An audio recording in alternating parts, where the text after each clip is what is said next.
Mojang released what might be the last update of the year this week to directly address comments from people like Ben saying it is literally a campfire, it makes no sense, why doesn't it set things on fire? And that is a very good point. Why doesn't the campfire set things on fire? That is a Java feature. It is designed on there to only damage you when you step on it, whereas on Bedrock it has been lighting players on fire for quite some time. This is something they decided to fix in the latest beta. A lot of the community got outraged of this, and so the response from Mojang was this. In last week's preview, we included a bug fix for campfires, which triggered some conversations about their use and design. Firstly, thank you for all the feedback. We have focused on parity for new features for the past couple of years, and we're committed to ensure that new features mainly act the same for all of our players, regardless of platform. For campfires, which is an older feature, it was never intended that they should set mobs and players on fire. That behavior was a bug in Bedrock Edition. We understand that some clever designs were built around this bug mechanic, but after careful consideration, we've decided to stick with its original design intent, similar to how a torch would work.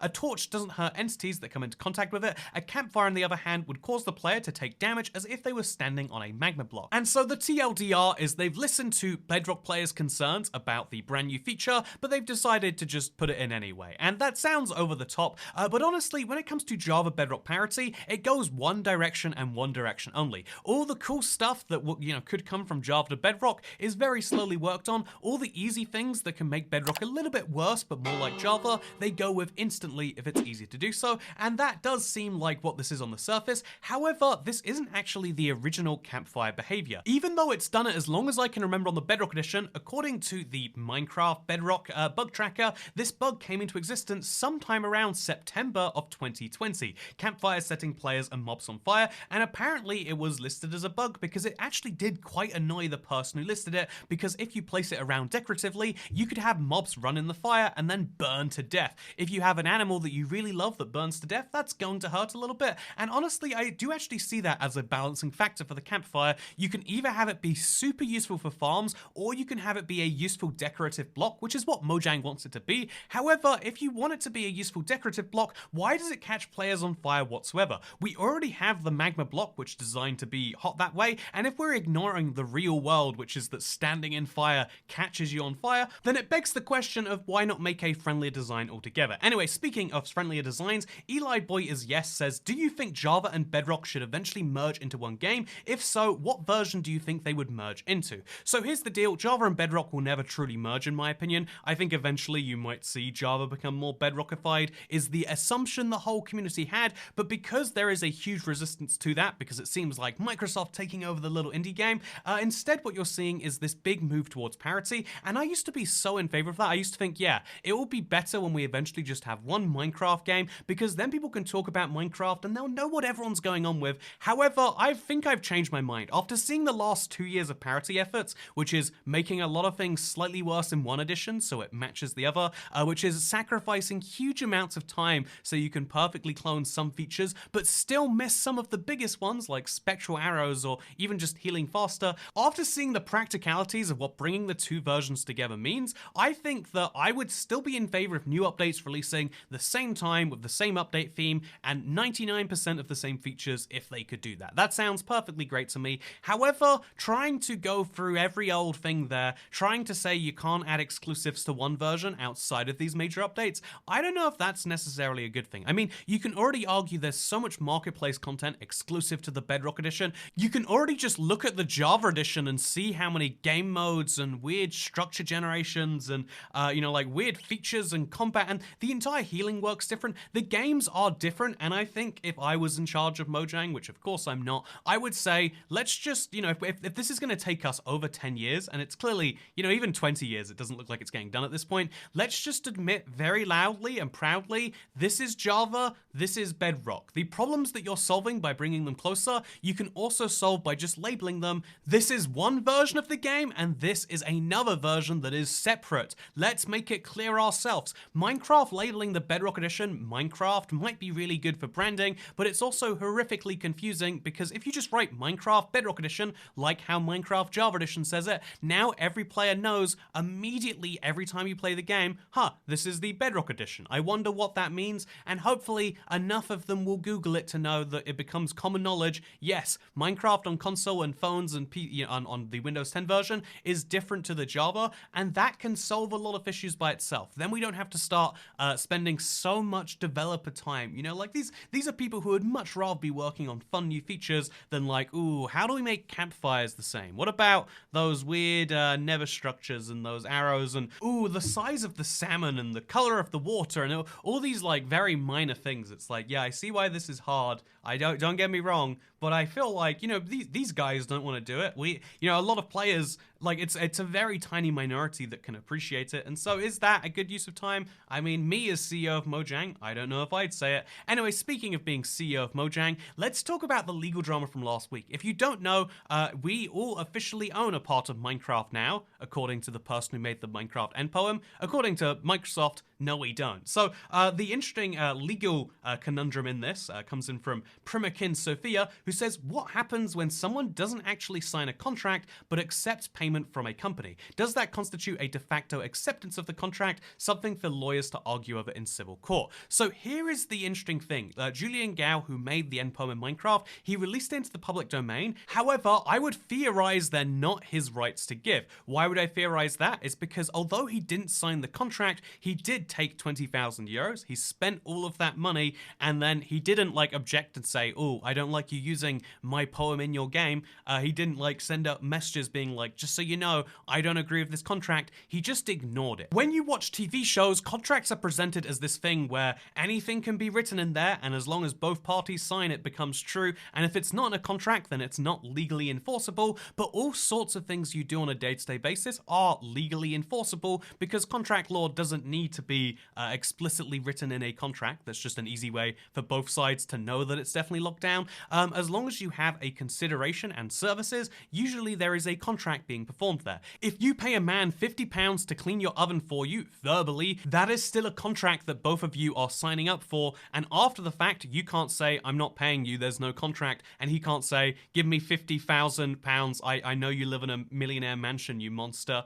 This oven cleaning is really what makes me one of the 5 people who built your house. Sorry, I'm going to keep coming back to that. And so there is no doubt that they have paid him for his work, you know, in the sense that they have paid him to make it. The only question is, do they have the rights to it? And that is, I guess, what comes down to, did they pay him for the work done, or did they pay him for the rights to his stuff? Without a contract, that is really unclear. You would have to dive into the exact emails between him and between Carl, the CEO of Mojang at the time, and if he's implying very heavily, yes, we want the rights to all of your stuff, we're going to give you 20,000 and we want all of it, then of course the rights are theirs because he implicitly signed the contract by taking the money, not saying no, and then not having said anything, you know, in the last 12 years. You can't just say, I was unhappy with our agreement, but I did my end of the contract, they did their end, I took their money, I haven't disputed anything at all until I learned how much money they made. That's not an acceptable response. However, it could be that, yeah, if it was clearly only agreed that some of the rights for his work would go out and he would always be the one able to sell it and make money from it on that angle, then that is why he might be in charge. I think getting a court to look at this would be quite challenging, and if you want a similar analogy as to why this would probably end up in Microsoft's favor, imagine if when you know, Notch was selling Mojang to Microsoft, he accidentally didn't sign the final paperwork. Let's just say their lawyers made a mistake and forgot to get that signed off, and so legally speaking, wow, it turns out Microsoft doesn't own Mojang, except of course legally speaking they do. They have all of their assets, all of their employees, all of their intellectual property. The piece of paper is a nice guarantee, a nice thing to point to, but there always is other things, and you know, the world is filled with stuff like that. Anyway, I want to mention, because sometimes it sounds like I'm being critical of Julian Gao, and yeah, you know, it sounds that way a bit because he's like, wow, yeah, there's no way I can pay to, you know, for my children's shoes, meanwhile going on a big old mushroom retreat in the Netherlands, right? You know, part of me like doesn't like that aspect of things, but I do have to say I like his work a lot. I think the end poem is actually a great thing, and Soundhound says he went through the entire endgame credits. It takes a while, but it's worth it. I have done that multiple times. I'm shocked that this person is like, wow, I once went through the whole thing. You're not meant to read the entire thing. I can't believe that most people look at this piece of art and they go, 9 minutes? Are you joking? And maybe that's the beauty in it, but it is a really good poem. I like it. I think it's overly long. I think it doesn't fit Minecraft at all, but if you read the original tweet from Notch, that's exactly what he wanted, funnily enough, and so this is the perfect vision for the end of Minecraft. Speaking of the end, podcast series, says Jonah's Railway Channel. channel, and every single time I point this out, someone is a little confused. So yes, I have a podcast series on this channel. I couldn't run it this week because I've been super sick, but it is every single Thursday. And yeah, the weird curiosity a lot of people aren't familiar with is it's actually run by an esports company. They pay me a certain amount per episode, and in exchange, they own the rights to find sponsors for it. I think that's a fair deal, and as you can see, there's been only one sponsor so far, but it's still, still I don't have to deal with that. It just means I can work on the show. It's been a pretty good trade-off so far. Obviously, there's a few things of like, the way the video comes out sometimes and the audio editing on Spotify, but if you're watching on YouTube, just note the podcast is funded, and that way I can talk about things in these longer form ways that a lot of people have been asking for forever. So now you know, deep in the mine, I'm going to be doing some form of graphical revision over Christmas because, yeah, I don't know, there's just a lot of things that I realize I need to like start doing myself, because if someone else is going to do them, they need to do them well, otherwise you should do it yourself. Speaking of things like that, we need to do the archaeology update. They got me hyped for nothing and they didn't add that to the game, and I'm still mad about it, says Jason.